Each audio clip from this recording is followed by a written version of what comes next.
여러분 안녕하십니까? 미국과의 상호간세 협상 시한이 나흘 앞으로 다가왔습니다. 이재명 대통령은 오늘 협상 상황에 대해 중간 보고를 받았습니다. 대통령실은 한미 상무장관 회담에서 우리가 미국 측에 조선업 협력을 제안했다고 공식 확인했습니다. 구윤철 경제부총리는 막판 협상을 위해 내일 미국으로 출국합니다.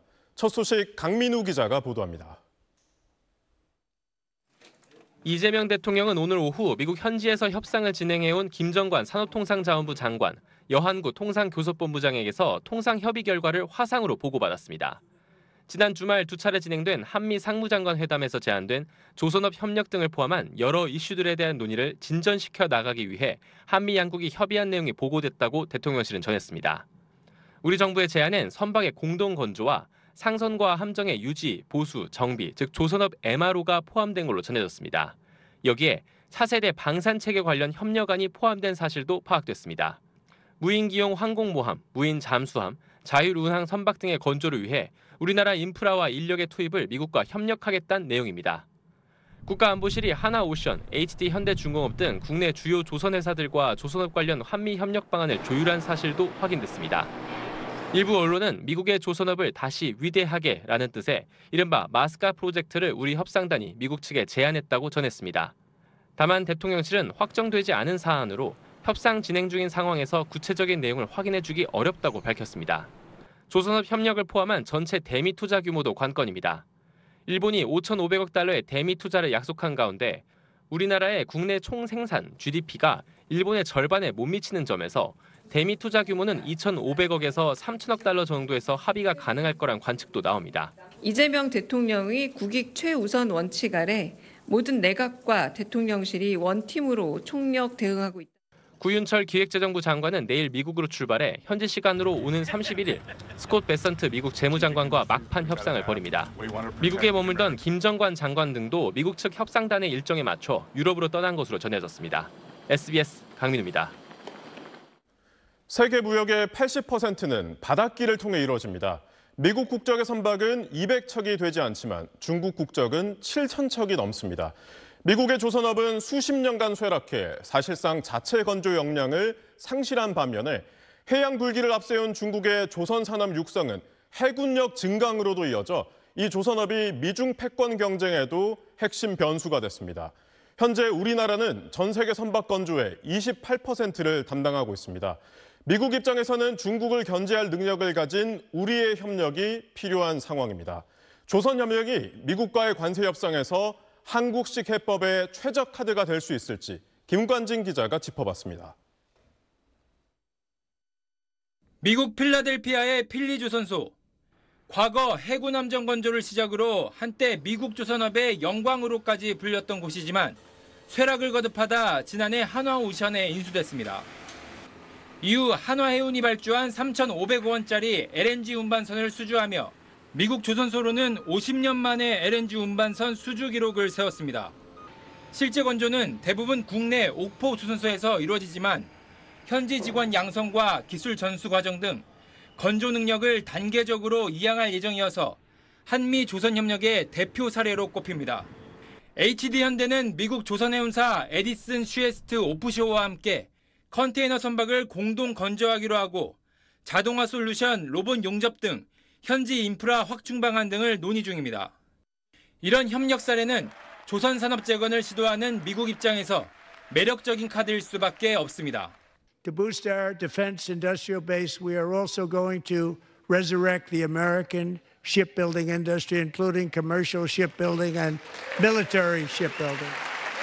특히 일본이 자국 건조 역량 부족으로 미국에 대한 직접 투자를 결정한 상황이어서 공동 건조와 기술 이전, 인력 양성 등 3박자 협력이 모두 가능한 건 한국이 유일합니다. 전후방 산업이 탄탄해야만이 조선업이 융성을 하는데 미국은 그 부분이 붕괴가 돼 있어요. 그들의 니드를 저희가 맞춰주면서 우리가 이익을 같이 찾아야만이 오래 롱런이 가능하지. 국내 조선업 경쟁력을 빼앗기지 않으면서 양측이 만족할 접점을 찾는 게 과제가 될 전망입니다. SBS 김관진입니다. 이런 상황에서 유럽연합이 미국과 상호 관세를 합의했다는 소식이 전해졌습니다. 일본과 마찬가지로 유럽연합의 상호 관세는 15%입니다. 이번에는 파리와 뉴욕을 차례로 연결해서 이번 협상의 배경에 어떤 치밀한 계산이 있었는지, 지금 미국 분위기는 어떤지 짚어보겠습니다. 먼저 파리로 가보겠습니다. 자, 곽상은 특파원, 유럽연합도 15% 관세율로 합의를 봤는데 이 대신에 미국에 천문학적인 돈을 쓰겠다고 약속했네요. 네, 트럼프 미국 대통령과 폰데어 라이엔 EU 집행위원장은 우리 시간 오늘 새벽 영국 스코틀랜드에서 만나 협상 타결을 발표했습니다. 15% 관세 부과 원칙에 합의하면서 현재 25% 품목별 관세가 적용되는 자동차에도 15% 관세를 적용하기로 했습니다. 대신 EU는 3년 동안 1,000조 원이 넘는 미국산 에너지와 막대한 규모의 미국산 군사 장비를 구매하기로 했습니다. 830조 원이 넘는 추가 대미 투자도 약속했습니다. 일본과 마찬가지로 대규모 투자와 시장 개방으로 주력 상품인 자동차 시장을 지키려 했다고 볼 수 있습니다. 네, 그렇다면 이번 협상을 놓고 유럽연합의 평가는 어떻게 나오고 있습니까? EU는 급한 불은 껐다고 자평했습니다. 15% is not to be underestimated, but it is the best we could get. 하지만 속내는 다릅니다. 미국이 던진 30%에서 15%로 관세율을 낮췄지만 결과적으로 현재 관세율과 큰 차이가 없어 받은 것보다 준 게 훨씬 많습니다. 당장 주요 회원국인 프랑스가 불균형한 협상이라며 강하게 반발하고 나섰습니다. 직전 일본과 협상 때처럼 이번에도 EU가 제시한 관세율과 투자 규모 등을 트럼프가 즉석에서 고친 것으로 보이는 문서도 포착됐습니다. 막판까지 몰아붙이는 특유의 협상 방식이 또 한 번 적용된 건데요. 영국 파이낸셜 타임스는 EU가 일찌감치 보복 조치를 철회하고 중국과 연계에 더 강경하게 대응하지 않은 게 뼈아프다고 지적하기도 했습니다. 양측이 합의를 발표했지만 의약품이나 반도체에도 15% 관세율이 적용되는지를 두고 벌써 서로 다른 해석이 나오고 대비 투자 등의 구체적 내용도 아직은 없어 추이를 지켜봐야 할 것 같습니다. 지금까지 파리였습니다. 미국은 유럽에 이어 중국과도 관세 협상을 진행하고 있습니다. 미국의 계획과 속내는 뭔지 이어서 뉴욕 연결합니다. 김범주 특파원, 미국은 우리에게도 민감한 이 반도체에 대해서도 관세 계획을 발표했네요. 어떤 내용입니까? 네, 그렇습니다. 하워드 러트닉 상무장관이 EU하고 합의를 하는 바로 그 자리에서 반도체 관세 얘기를 또 꺼냈습니다. 2주 안에 반도체 관세를 발표한다. 그런데 유럽이 이걸 피하려고 유럽 무역 협상을 열심히 했다는 겁니다. 주로 네덜란드가 미국의 최첨단 반도체 장비를 수출 중인데 오늘 합의로 무관세를 확정짓기도 했습니다. 미국은 지난 4월부터 이 외국 반도체에 의존하는 게 국가 안보에 어떤 영향을 미치는지 보겠다면서 조사를 하고 있었는데 실제로는 미국의 공장을 짓게 만들려면은 관세를 얼마를 매겨야 하는가 이 부분을 고민을 해왔습니다. 이 결과를 이제 곧 내놓겠다는 건데 우리 기업들한테 또 부담이 될 전망입니다. 러트닉 상무장관은 또 예고했던 대로 나흘 뒤에는 상호 관세를 부과한다. 이런 기존 입장을 재확인하기도 했습니다. 저희가 조금 전 파리 연결해서 들어봤습니다만 일본도 15%, 유럽연합에도 15%를 부과한 걸 보면 어쩌면 트럼프 대통령의 속내는 처음부터 15%가 아니었나 이런 생각도 드네요. 네, 그렇습니다. 트럼프 대통령의 관세는 투자하고 양보를 끌어내는 것 외에 관세 자체에도 목적이 있습니다. 이 얘기는 한번 직접 들어보시죠. Hundreds of billions of dollars just on steel and aluminum. You see in the numbers. We had a tremendous amount of money coming over the last month.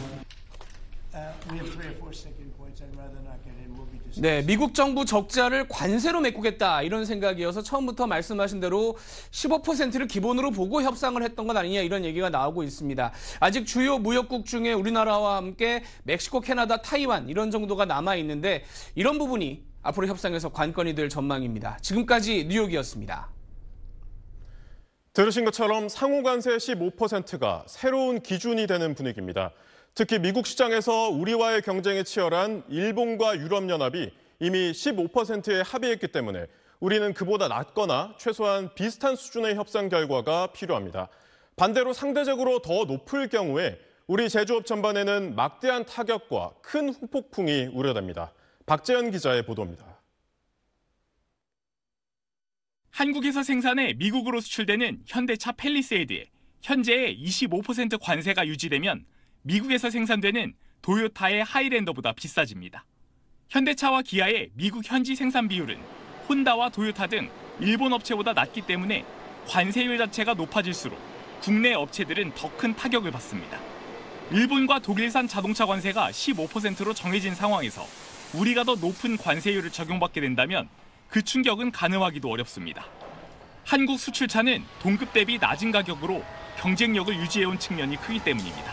우리나라가 주로 수출을 하고 있는 중소형 SUV나 세단 차량 같은 경우 주로 가격에 영향을 많이 받는 소비자들이 주로 구매를 하는 경향이 있기 때문에 관세 10%에 의해서 나타나는 가격 차이는 자동차뿐만이 아닙니다.